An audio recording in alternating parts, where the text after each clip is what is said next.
kaligtasan mo sa Alerto 24.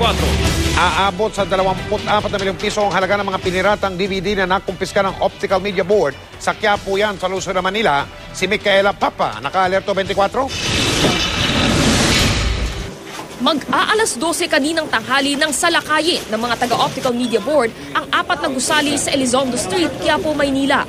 Target ang mga pirated na DVD.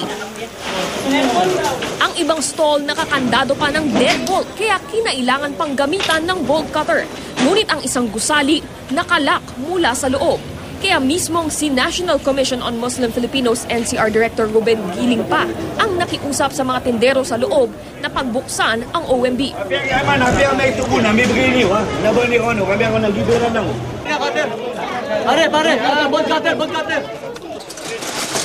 Dito bukod sa mas maraming pirated DVD, natagpuan din ang tila bagong pinturang estante pang video karera.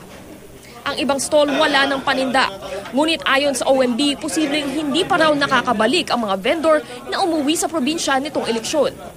Dismayado ang mga vendor sa pagkawala ng kanilang hanapbuhay. Ngunit hindi na nanlaban pa sa mga ahente ng OMB. Masama lang ang loob. Masama ang loob nyo.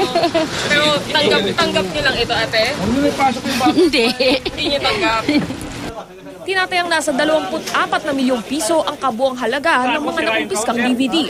Ayon sa OMB, ang mapayapang raid ay indikasyon na unti-unti nang natatanggap ng ating mga kababayan ang umiiral na batas kontra piracy.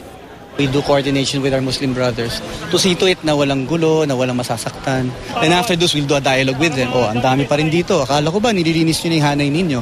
So we have to constant reminder, constant dialogue. Huwag ka magsasawa, kausapin mo. Then you do the operations again. Micaela Papa, naka-Alerto 24.